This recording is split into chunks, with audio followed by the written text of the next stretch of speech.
Tere varahommikut, kallis rahvas.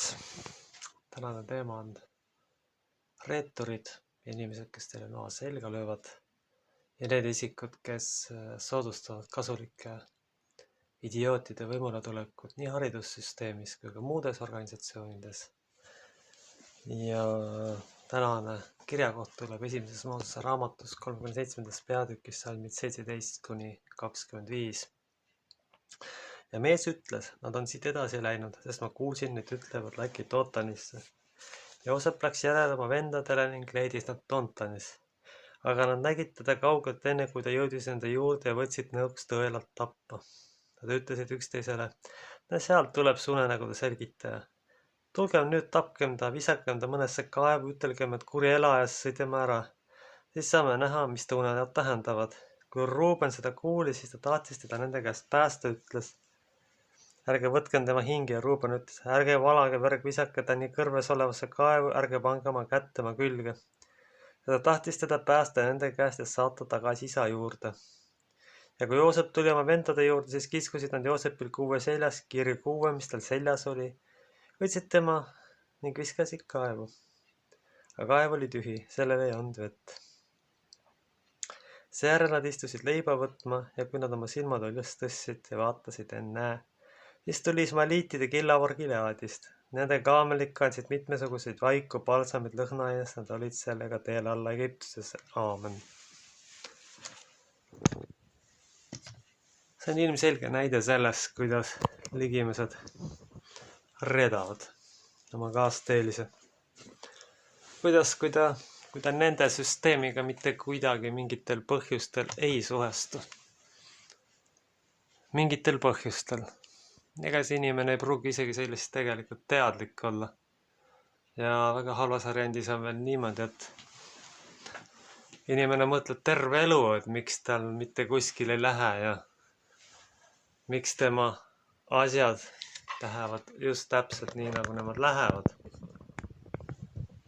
Et ei lähe üks asi, teine asi, kolmas asi, neljas asi ja mitte ka 5 või 6 või ükskõik kuhu siis minnes või proovides, katsetades.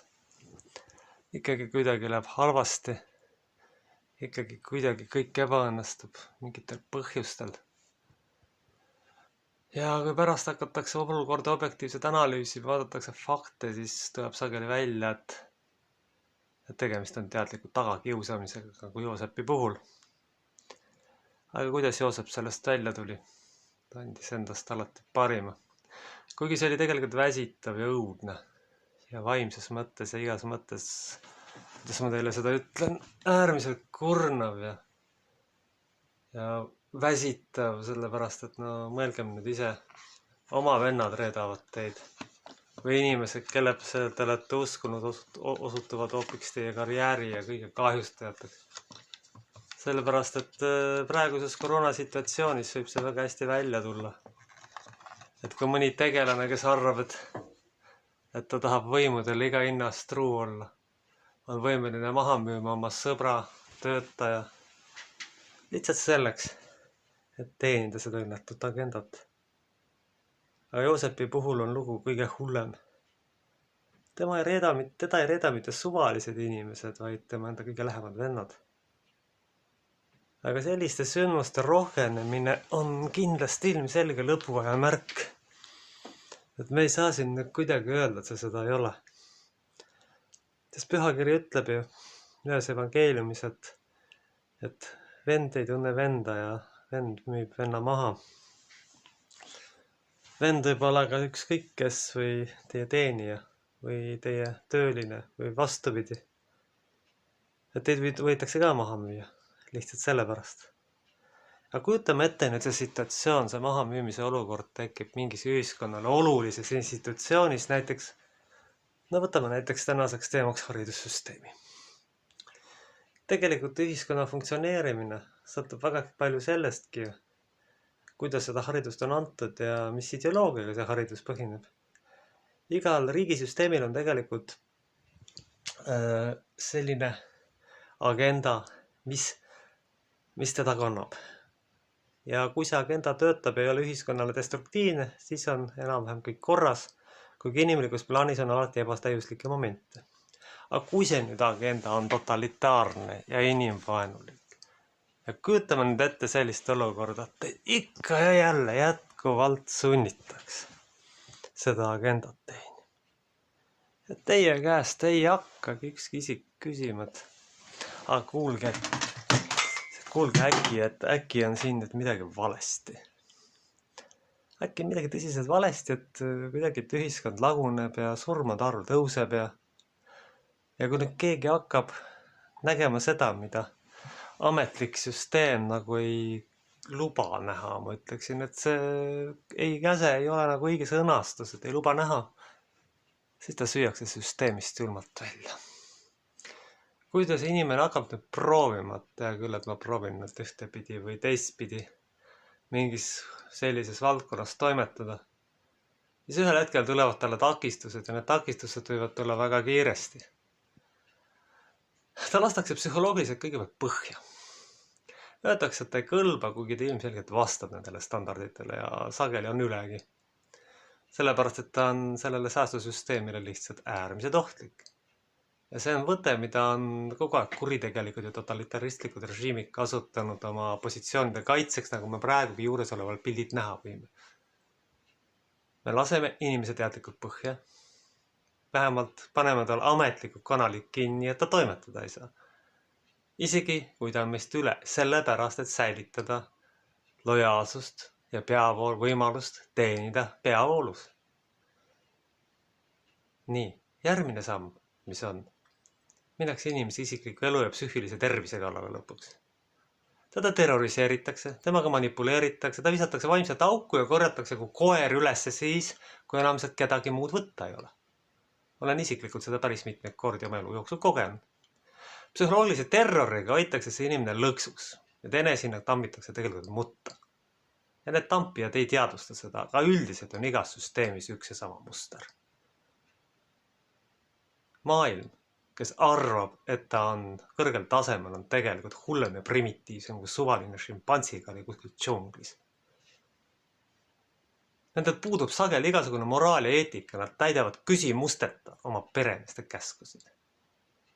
Nendel ei ole mitte mingisugune probleem endale ohtlik inimene, nii-öelda ohtlik inimene, kes nende tiksumist takistab alatult süsteemist välja visata, teda terroriseerida, mõnitada ja vajadusel kasutada isegi pool kuritegelikke võtteid.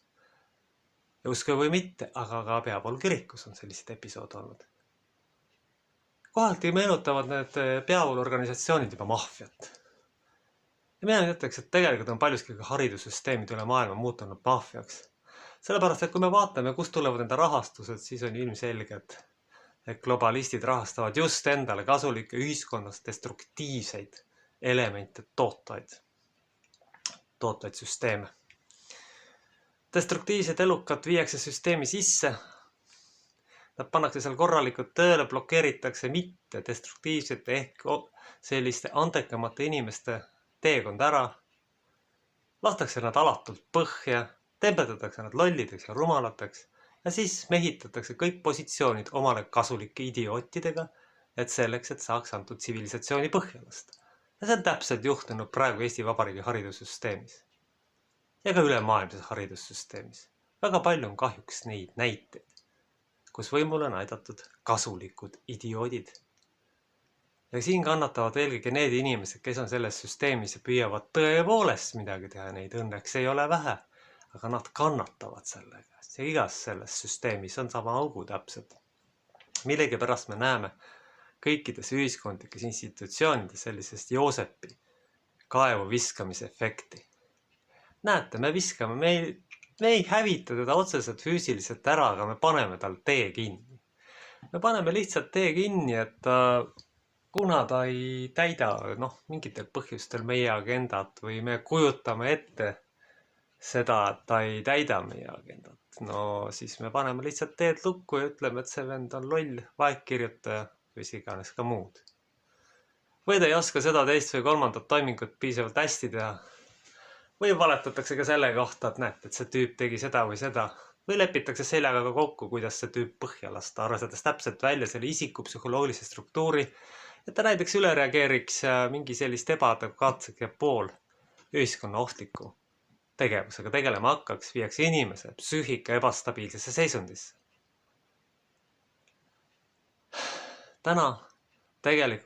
Tänast jutlust ei ole kõigem nagu tõepoolest jutluseks nimetada, tegemist on sellise ühiskonna kriitilise loenguga, mis proovib siis lahata totalitarismi jooni ja kuidas see totalitarismi mehhanism töötab. Kirja kohta oli selles mõttes illustreeriv, et näidata sümboolselt, mida inimesega tehakse. Inimest justkui ei visata otseselt näiteks haridussüsteemist või ka mingist muust süsteemist välja, aga ta tõstetakse eemale ja pannakse endale võimetele madalamale positsioonile teadlikult selleks, et hoida teda mõnda aega eemal, et kurjategijad saaksid oma agendad läbi viia. Läbi viia niimoodi, et nende destruktiivsed terroristid, bandiitlikud peremehed oleksid nendega rahul ja nende tegevust hüvitaksid piisava hüvitisega, et tõde välja tuleks ja nad teostaksid korraliku manipulatsiooni rahva ajudes, rahvas usuks ükskõik mida ja ükskõik kuidas. Peaasi, et nad hakkaks tegelema vaimse ärkamisega, peaasi, et nad hakkaks tegelema kvaliteete asjadega, nad tegeleksid säästuasjadega, mis inimesel mitte midagi ei anna, mitte midagi ei toida. Peaasi, et hoitakse elus inerts ja need, kes inertsi püüavad takistada, seda visatakse kõikides, nii haridussüsteemis kui kirikusüsteemis kui ka kõikides muudest institutsioonidest välja. Kui ikkagi pannakse sellised isikud võimule, kes otseselt ohustavad ühiskonda, kes pole mitte lihtsalt kasulikud idioodid, vaid kes on ilmselged ja destruktiivsed ohtlikud kogu ühiskonnale. Ja siis see süsteem ja ühiskond on lauskuridegelik, ükskõik mismoodi ta siis ka ennast tegelikult defineerib. Ta on kuritegelik ja kasulik teatud kurjategijate agendale, mis on selle agenda taga. Võtame kõik need vana aja türannid, võtame kuningas Sauli, samasugune süsteem. Ta oli tegelikult süsteemile mitte kasulik idioot, vaid ta oli ohtlik. Ta oma psüühilise ebastabiilsusega oli tegelikult niivõrd ohtlik, et see on imepärane, kuidas Taavet üldse selle üle elas. Aga me võime seda öelda, et Joosepi puhul me võime ju sama vaadata. Korduvad ja korduvad psühholoogilised traumad, mis Joosepi elu läbisid, sellepärast, et see kaevuviskamise episood oli alles esimene. See oli alles esimene episood, küll tal tuli seal tegemist oma tööandja elukaaslase ehk naisega. Küll teda kiusati ilmselt tõenäoliselt ka niisama taga, sellepärast, et kõik episoodid kindlasti ei ole pühakirja jõudnud, sest on aega lihtsalt mööda läinud piisavalt palju. Aga kõige hullem on selle asja juures see, et sama süsteem kehtib ka tänapäeval. Kui te ei ole süsteemile kasulik, siis te teete kõik selle süsteemi arvates halvasti ja siis pannakse kõik teie teeb plokki ja siis teid visataksegi vaimses mõttes kaevu. Seda juhtub loomulikult haridussüsteemis, seda juhtub ka kõikides muudes süsteemides. Ja siis teile tehakse selgeks, et te peategi seal kaevus olema. Ja kui teid on nüüd vaja kaevust välja võtta, kuna need võimetud tüübid ei suuda oma tööd ära teha, siis teesetakse justkui mäluauku ja öeldakse, et me pole teid sõimanud, kuigi ilmselgelt psühholoogiline terrorism ja manipulatsioon on juba enne toimunud. Siis tõstetakse teid sealt kaevust välja, kasutatakse ära ja visatakse jälle kaevu piltlikult öeldes tagasi ja see kestab täpselt nii kaua, kui teie ise seda endaga teha lasete. Kui te ühel hetkel avastate, et see on üks kindel skeem ja julgete sellele õudusele vastu hakata, siis teil õnnestub sellest ringist välja murda. Sellepärast, et parem olla kas või poolnäljas, aga enda alandamine, inimväärikuse äravõtmine mingi kuritegeliku agenda esindajate poolt ei ole mitte kuidagi aktsepteeritav Jumala riigis. Sellised inimesed lähevad kindlalt väävli järve, kui nad oma meelt ei paranda. See on päris kindel. Joosep muidugi suutis kõik läbi mängida ja meil on seda sellest õppida, et me ei tohi alla anda, me peame leidma endale kas või vaimsed õpetajad, toetajad, kui issand seda tahab. Praeguses kriisisituatsioonis ja kuritegeliku agenda maailmas tegelikult inimesed vajavad vaimseid juhendajaid. Joosepil oli muidugi piisavalt tugev kontakt issandaga ja ta suutis tegelikult seda kontakti ka väga hästi realiseerida. Ta suutis endale selgeks teha, et tal ei ole muud varianti kui Jumalat usaldada selleks lihtsalt, et ellu jääda. Isegi mitte mingitel perioodidel ta pidi olema vanglas. Aga näete, ta jäi mingite valemitega ellu, ta omas mingisuguseid oskusi ja vaimset väge. Vot sellist vaimset väge ja selliseid oskusi on meil vaja. Aga pidage meeles, totalitaristlik, kuritegelik maailm viskab teid ikka ja jälle kaevu piltlikult öeldes, lõikab ühiskonnast ära sageli lihtsalt sellepärast, et te ei lähe sellega mitte kuidagi kaasa. Te lihtsalt ei sobi ja ei klapi sellesse süsteemi. Te olete sellele süsteemile tegelikult tema destruktiivse agenda elluviimisel kahjulik. Ja sellepärast kiusatakse teid taga. See tagakius võib lõpuks minna nii suureks. On see siis haridussüsteem või mingisugune muu süsteem. Et need inimesed, kes ühiskonnas peaksid olema juhtpositsioonidel, kes peaksid ühiskonda edasi viima, kes peaksid omandama vastavad haridused, need süüakse lihtsalt armutult välja selliste tüüpide poolt, kellel puuduvad igasugused eeldused millegi omandamiseks ja millegi elluviimiseks. Ja siis nad palkavad endale kindlasti kasulikud tankistid, kes ka viimased võimalused tegelikult ära blokeerivad nendelt, kes ei vasta sellele idiootlikule säästuagendale. Mis mitte midagi kellelegi ei anna, mis ainult ühiskonda hävitab ja põhja laseb.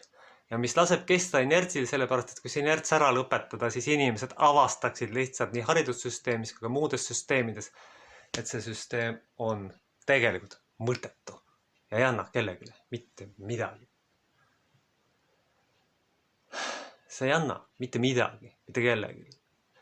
See ainult hävib, ta lõhub tervet ühiskonda.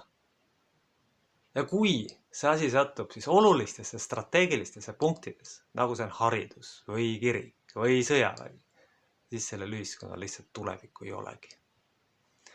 See rahvas sureb paljude valede valikute tagajärjel välja, sellepärast et see vaktsiin on ainult üks jäämäe veepealne osa.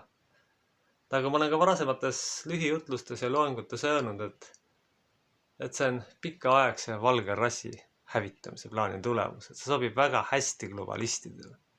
See sobib lausa ideaalselt globalistidele oma mõrvarliku agenda ellu viimiseks. See, et ka näiteks hariduses on sellised tüübid võimul enamasti, kes tegelikult ei peaks seal olema, on täpselt nende plaani osa. Kui siis tegelikult need, kellel mingeidki eeldusi on kuskile jõuda, see ei pea olema nüüd mingi eriliselt antekas tegelane, see peab olema lihtsalt inimene, kes oma asjadega hakkama saab. Isegi selliseid ei lasta enam võimu juurde. Isegi selliseid ei lasta enam sageli juhtpositsioonidele, vaid neid hoitakse sealt armutult eemal. Vähemalt mitte praegusest põlvkonnast, lootes, et sellised mõtlemisvõimelised isendid varsti välja lihtsalt surevad.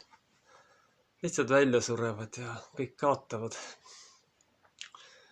Ja siis ongi seal võimul nii hariduses kui ka muudes kohtades ringkaitses küülikud ja muud säästuelukad, kes siis püüavad teid kaevu visata vaimses mõttes ja teil kõik võimalused kinni panna.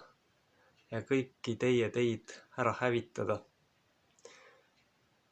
Meil tuleb ikkagi arvestada sellega, et meil sellised Joosepi juhtumid, nagu me siin kaevu viskamised ja Potifari naise juhtumid, kus teid ebaeetilised ja ebaõiglased süüdi mõistetakse ja välja visatakse, hakkab tulema järjest rohkem, sellepärast et kurjus ja ringkaitse süveneb, kurjus teab, et tal on aega vähe.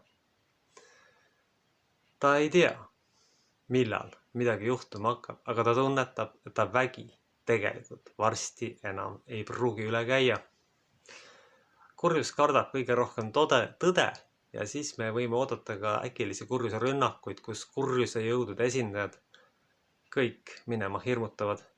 Või kui te juhtute olema süsteemile natukenegi kasulik või teil on mingi eriline talent, siis nad korjavad teid süüdimatult üles, unustades ära, missuguse psühholoogilise trauma nad teile eelnevalt tekitanud on. Nad on süüdimatud tegelased tegelikult ja neid on kõik kohad kahjuks täis. Seda ka kindlasti haridussüsteemis. Te võite ükskõik kui palju proovida ühte või teise kohta kandideerida, kui te ikkagi ei suhestu selle agendaga, siis teil ei ole lootust. Ja see on kogu ühiskonna üldine tendents. Sellega tuleb meil sellel kurval ja karmil ajal siiski arvestada. See on kogu ühiskonna tendents. Ja teinekord on täpselt tunne, nagu ma siin näitasin praegu, nagu räägiks seinaga, et teie vastu on sein ja teie vastu on süsteem ja teie ei saa mitte midagi otseselt parata sinna. Kõige tähtsam, mida ma praeguses olukorras pean selliseks parimaks lahenduseks on Joosepi käitumismuster, pöördumine Jumala poole ja püüd leida alati parimaid lahendusi. Ja kõige tähtsam on siiski mitte alla anda, kuigi tegelikult seda on äärmiselt raske teha, sellepärast et kui teid on ikkagi vastu seina surutud ja teilt on paljud võimalused ära võetud, siis ilma Jumalata tegelikult ei olegi seal võimalik enam kuidagi hakkama saada. Seda ei ole võimalik mitte kuidagi teha, sellepärast et te varisete lihtsalt väga kiiresti vaimselt kokku. Kui teil väga hästi läheb ja kui Jumala arm on tõesti väga suur, siis on tal ka nõuandjad, aga muidu saab olema inimestel äärmiselt raske. Nii et Joosepi käitumismuster on tegelikult see lahendus, mis aitaks teil sellistest olukordadest välja, aga tuleb ikkagi ka siin arvestada, et tuleb väga palju tagakiusu, väga palju ebaõiglust ja ka väga palju seda, kus kaeva visatud ja puru kukkunud inimene vaimses mõttes jälle näiliselt püsti tõstetakse. Ja kui teda jälle vaja ei ole ja siis visatakse ta jälle vaimse terrorismi abil kaevu tagasi. See on väga totalitaarsele ja säästumaailmale iseloomulik tunnus. Julm, armutu, kuritegelik inimest ärakasutamine. Ja see on ajast aega niimoodi olnud.